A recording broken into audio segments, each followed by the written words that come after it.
Alcoa's better-than-expected earnings report last night is helping to drive stock futures up after investors digest the worst-performing day of the year on Tuesday. Easing bond yields in Spain and Italy are also helping to improve sentiment. I'm Taylor Schrantz, and the morning call starts right now.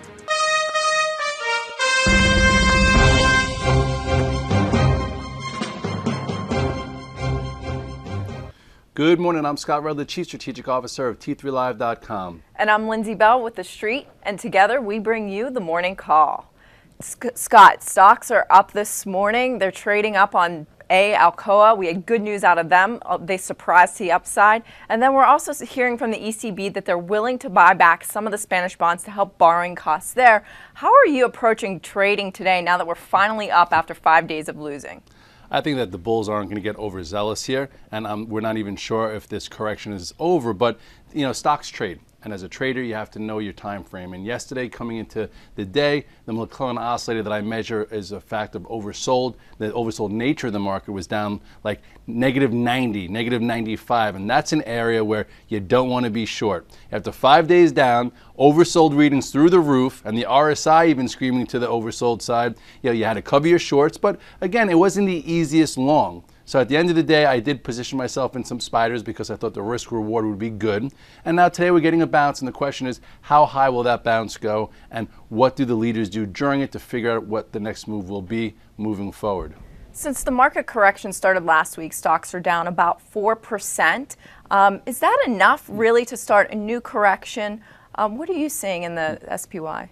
Well, 4.5% off the high is considered a correction, and we've talked about the definition of a correction. 2 to 4% is considered a correction. Then you could have 7 to 9, or you could even have 20% off the highs. And everyone who's making their guesses right now of where we're going to go, they have no idea. That's why we measured along the way. And if you look at the chart of the SPX right now, this is where I'll get my ideas from, because we've had 3 different trends, 3 different ways to maneuver. Here's the macro trend that hasn't been tested yet, that comes up to about this 1340 area, which is where we held during that late February correction. But more importantly, recently, this is when we broke the momentum trend. This is when I got out of most of my positions. When we set on morning call, we talked about this is where you sell stuff, maybe get short, composure change, market went to correction, and now we're 4.5% off the highs. So today we're gapping up. So right now, the first thing you want to look at is the 50-day. The 50-day stands at 1372. We're going to be opening right near this. So what I'm going to do is I'm going to probably sell half my spiders into that moving average and say, you know what, that's the easy part of the bounce. I'll try and trail some, but then I want to see what level really contains this snapback. So if you look back at this chart one more time, I would say if the bears have any control, they're not going to let the market get back and close above this area, or I would say the real rubber match starts right here. So about 1378, 1383 would probably be where I get rid of the rest of my longs. And then this is an area where I might try and reshort this rally for a lower high, and then we'll see what we do if we can go back down to this 1340 level. So right now we're in oversold bounce mode. At this point, take the easy money and then look to see where it goes.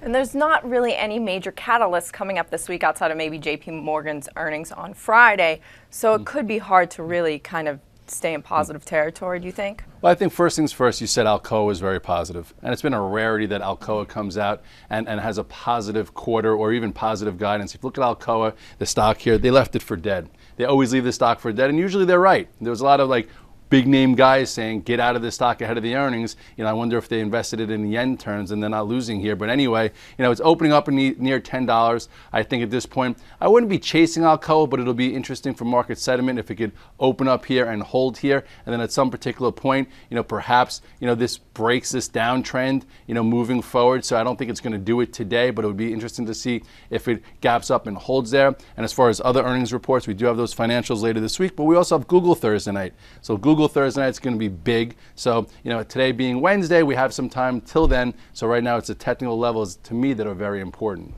Moving into the sector spotlight, let's dig into the details of the SPY. Why don't you talk about the Fibonacci levels? What are you seeing there? Okay, well, these Fibonacci levels have been very important. Even when the rally started all the way back in October, we were measuring them to see whether or not we could resume. So if we go to the spiders right now, let's see if I could do some work here for you and just get a closer look. If you remember, okay, we'll do this a few different times. Here's my little Fibonacci retracement. This was the first move that we had. Okay, the first move we had in October all the way to this high was right there. And we pulled all the way back to the 0.618% Fibonacci retracement before resuming the rally. Okay, and then this time, if you look at it again, from that area to this area, what do? We came all the way back, and this time we held what? The 0.61% Fibonacci retracement again. So now if you look at where this rally started, I know there's a lot of noise in here, you go all the way up to where we peaked, okay, right around 2 weeks ago. Look where we're at. We're only at, we went through the 0.25% retracement. We're coming into the 0.38, which is right here. So right now we're still in a very, I would say, healthy corrective phase where even if we, pulled back all the way to the 61%, which has been holding, this time and this time before we resume, it will be scary, but I think we could even, look at this line right here. That's a pretty important support line. That would take us right to about 1,300. So here is the 25%, which we broke, which might now be resistance. Here's your 0.38%, which is 1340, a big level. And then here's your 50 and your 0.61. But anything past 0.50, that to me tells me that the dip buyers are not rushing in, so you don't have to rush in as well. We've seen one group we've been relying on for, the whole run is the large cap stocks, the NASDAQ 100. They've really been hanging in there, but even yesterday, those guys got hit. What's that mean for the overall market? Well, I don't think it means anything yet. It just means that, the rally starts to intensify to the downside. The Qs right now, which has been a leader, and you want to make sure they don't unravel. All it did is give up the 20-day. And if you look here at the Qs and you look at the size of this move that we've had here, why not have a correction? This was your major breakout way back when. This was back earlier in the year. This is a trend line we've been following. Okay, this is the last time I tested it. And then I look at more momentum trends. So to me, this is when, remember we talked about this little outside day. We had it in off the charts, which you guys look at a real money also. This was your day to take notice. It wasn't so severe, but we outlined it. That was your day to sell some. So sell some here. Maybe you sold someone and broke this, this momentum trend. Then here is more of your intermediate trend. So at this particular point, it's still above the 50. So the S&P went to the 50, so it's still showing relative strength. So you could see it move down to here. So don't be just jumping in. And we saw some of those leaders yesterday cave in. That's what helped move the market down a lot quicker. Where you saw Priceline do an outside day. Apple, Google, Baidu, a lot of these stocks that have been very, very strong finally caved in. The question is, even on today's snapback, will they be shortable or will they just make like yesterday it didn't even happen? Now, moving on to one group that got really hit hard yesterday was the home builders. They had been, started pulling back in mid-March, but does this move, they were down 4%, the market was down 1.5%. Are they going to be able to retrace today? I think they're going to get back a little bit and snap back. But if you look at the chart, it looks very similar to the spiders in the S&P. So they're not quite lagging the market right now, but they're not also holding up better or leading the market. If you look at the chart of the home builders, they've had a big time run, starting from the low here in October all the way up to the recent high. And if you look here too, you could see these things on a technical level. Look at this outside day. This one actually looked a little bit more pronounced than the Qs, right? It pushed through, couldn't hold above the recent highs and closed negative. That's your sell signal. And then a few days later, you had this potent down day, which then engulfed this entire upper range. That was your, get out of the way on these home builders. And now it sliced through the 50-day, just like the spiders, just like the S&P. So I would say watch this 50-day. I would say this is going to be some resistance. And then also here, maybe the snapback goes back to this area, but at this point, you don't need to rush in, because again, the market's going to have a lot to prove on whether or not the 4 to 4.5% move off the highs is enough, because it might not be. So just make sure if you're playing this for an oversold bounce, that's your time frame. If you're still in these home builders and you're a macro investor, make sure you also know that's your risk tolerance. Financials have also been weaker, and this Friday, as we mentioned before, we're starting to go and get into their earnings. What are you seeing in that market? Well, financials also, this was a different, this actually was different because in the first quarter, they were really, really strong. And then about 2 weeks ago, they started to weaken. JP Morgan lost a 10-day. So to me, that told me, which was another sell signal. So you have to, connect these dots. And if you connect them, you stay safe. And I know a lot of guys were very happy in the past week or so because they did get out of a lot of their multiple positions. If you look here at the XLF, I do think it's going to be buyable at some point. Okay, I think this is what I drew yesterday, saying, we can come into this prior resistance, which would be support, bounce back, and then continue lower. So you take these out of the way because we sliced right to it. I would say same type of scenario. Let's see what type of bounce do we get. Does it get controlled by these moving averages curling lower? At this particular point, it also, I would say this was even a little stronger than the S&P because it just came into the 50-day where you saw the spiders went all the way through it. So at this point, it's still a stronger sector. There's still good names in that arena. But again, you had to get out of the way, sell some strength. And if you sold some strength, I think you could start nibbling here. And that's what I talked about yesterday. Guys were like, what do I do? I'm just going to get into it. Bank of America. I think we have it as a quick hit, but I'm going to talk about it. I said, you know what? If you sold 980s in Bank of America, you probably could buy back, 835 to 855s. Same way if you sold, JP Morgan at 46, why not try some at 43? But that's something we'll talk about after the commercial break. Yes, we'll definitely get into financials and a couple other sectors, commodities especially, after the break, so stay tuned. Hi, I'm Sean Hendelman, CEO of T3 Live, where we train, coach, and mentor traders in order to help you put your money to work with confidence. The T3 Live approach is a blueprint for you to recognize, adapt, and ultimately take advantage of different market conditions.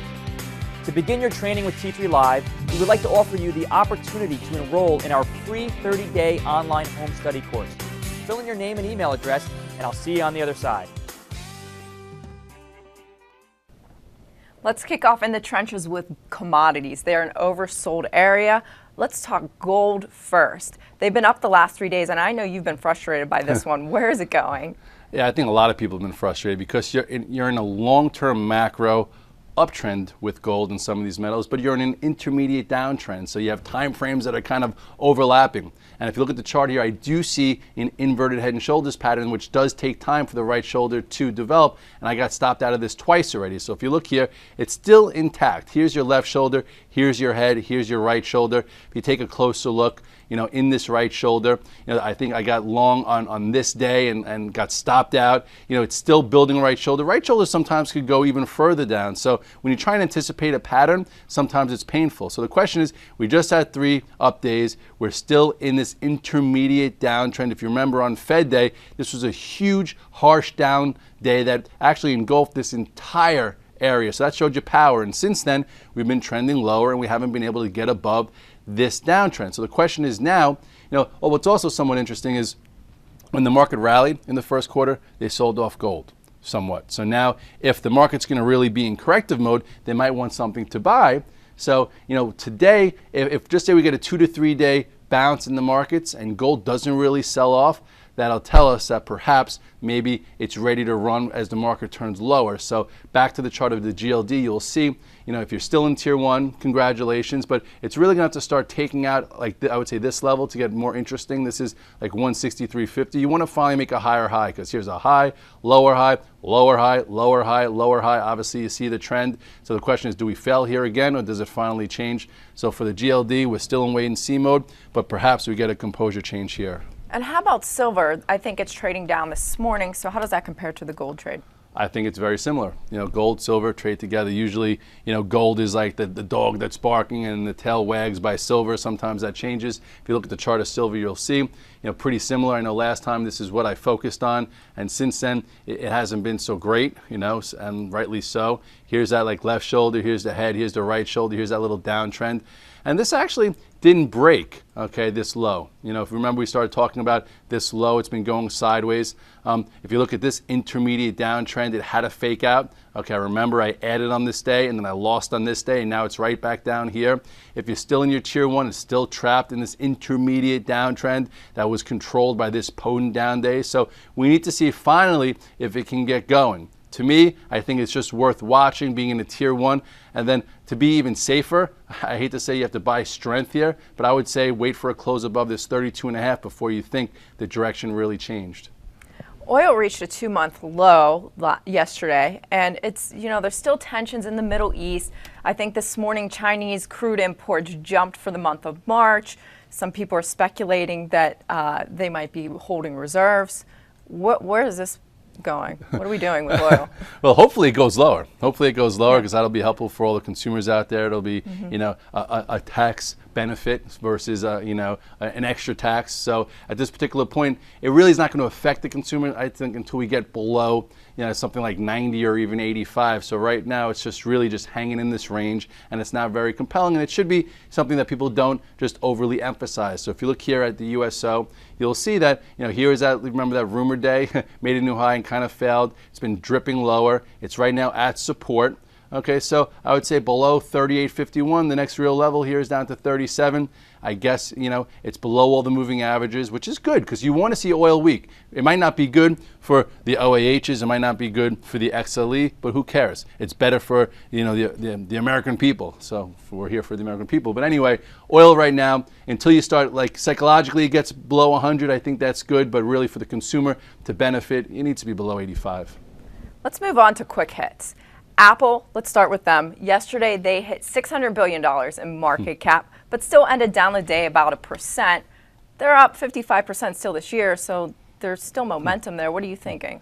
I think Apple is definitely something to trade, to make money, and to watch as a market parameter. And I think today's even a bit more of an important day because yesterday you saw that outside reversal. That's when we broke below the previous day's high. It was a great short. We were talking about it on Twitter. Evan, kudos to you. You caught it real well. I only took a small piece out of it short.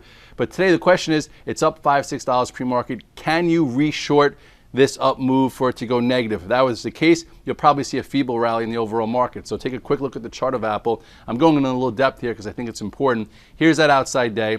Okay, it opened above. Once it crossed below this 639.84, that was a good short and it closed in the lows. So right now, this is your 3-day support that people will be watching, and it's still above the 10-day moving average. You want to quickly go to the 5-minute. I'm sorry, I'm going to get into this a little bit more in depth here. Here's where we closed. Okay, let's get this over here.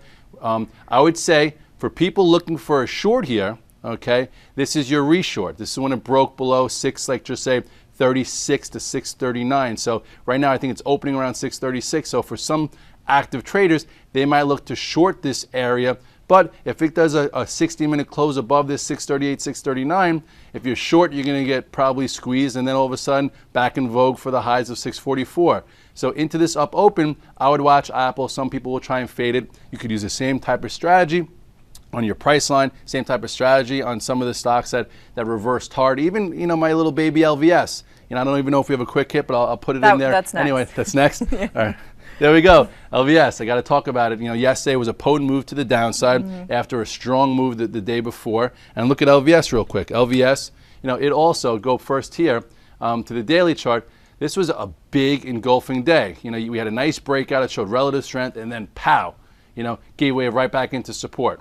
So that just means it needs time. If it breaks this support, then you could see a corrective move down to this moving average. So today on the 5-minute chart, do the same type of thing. Okay, this is when you could have been stopped out. So today in this up move, it's up about $1 or so. If you wanted to potentially short it for acute cash flow trade as a trader, that's where you short it, from 59.5 to about almost 60. And then if it were to get a 60-minute close above 60, then it might make like yesterday never even happened. And then the macro investors, which you could still be a macro investor in LVS and be fine, they'll have nothing to worry about. Yeah, macro investors could do well on that one. They've got Macau, great numbers out of Macau recently came out in China. The China play is still working for them. But let's move on to Ren. Ren was actually really strong yesterday. I got involved. I hate to have these small little cheapy stocks, but it is considered the Facebook of China. There was big volume yesterday. If you look at it here, there's a nice channel. Okay, to me this has been accumulation channel for 3 months. I know yesterday I tried to go. If I put in your basic studies so you could see the volume was really, really high yesterday. So with the Dow being down 200 points or so, this was still up 4%. So I would say I'm still long it. And if it starts to get above yesterday's high of 620, the next level is 680. And then if you take a broader look, this thing came public a hell of a lot higher. Okay, up here. So down here in this space, it could be breaking this trend. And if you want to draw a trend from here, which I haven't done, so maybe, who knows? Actually, I think I'm reaching there. Maybe let's see this trend. So maybe a better trend. You could see some shorts get squeezed, and hopefully they don't have accounting problems and any of those type of issues like some of those other Chinese companies out there that are freshly in the public market. But to me, the volume's there, so I'll stay with it. Above 620, you have 680, then 730, and we'll see if that continues. How about Bank of America? You briefly mentioned it earlier. The stock was the biggest Dow decliner yesterday. It's still up 50% on the year. So if you're not in this one already, is it something you would consider? Yeah, I think yesterday was a good spot. Even today, maybe it's up 25 cents. So, you don't want to really be buying too much strength after this type of correction because the market still has a lot to prove. But if you look at Bank of America, from the size of the rally to the decline, not that bad. Okay, here's where, it initiated. That's when it ignited earlier in the year, broke this downtrend. This was in, late December. Since then, a really nice move. The last time re-energized right here. And now this is your retest. So if you sold into this strength or sold when it broke down here, why not buy around 850? And you saw a little bit of a reversal yesterday. At this particular point, I think it's got room to about $9 or so, and then we want to see, if it goes sideways and then resume. So from about $10 down to below 850, I do think you could have a snapback to almost 880 to 930. So be careful on your entries. Google's another one yesterday. They started the day in the positive green territory, but by noon they kind of lost some steam. What are you doing with this one going into earnings on Thursday? I'm not exactly sure yet because I don't take stocks into earnings. I'm going to do some kind of option play. I do think that the highs of Google are not in. I will stick to that. I've been sticking to that all year. It acted better in the last month. It's still acting okay. The report's going to be out Thursday, so know your risk tolerance. If you held it for the last earnings report, you have to hold it again for this one. That means you're a macro investor, and I think even if they miss, it's going to take some time, but overall the company is going to do really well. So just in closing, we're seeing stocks up today, so maybe there are some buying opportunities, but you have to watch levels. Is that what you would say to investors today? Yes, I would say the most important thing is know your time frame. Know the way you trade. I know for me, I'm a momentum trader, an intermediate trend watcher. So when we broke that trend last Wednesday, that's when I went to cash and net short. It doesn't mean that's something for you if you're a macro investor that only trades once a month or so. Okay, so for today, as a trader, you want to see if you're long overnight. Okay, take some off. But if you came in flat today, also, a lot of people did that because you didn't want to have the risk. So the question is, can you buy this up open? So what I would do is I would give it the first 30 to 60 minutes, see if we pull in, and then if we come off of that spot, maybe buy it versus that spot so at least you know your defined risk. Then if we take out the highs, look at those resistance levels we talked about earlier in the call and just take trades right now because the market still has a lot to prove. Good luck trading today, There you go. And if you want, make sure you can tune into the radio. We talk all day long. I tell you about what's going on with the market composure on T3 Live with the virtual trade floor. And we also do a recap every single day. We'll talk about what worked, what didn't, and maybe even tell you a little bit about what we'll be looking at tomorrow. Have a great day.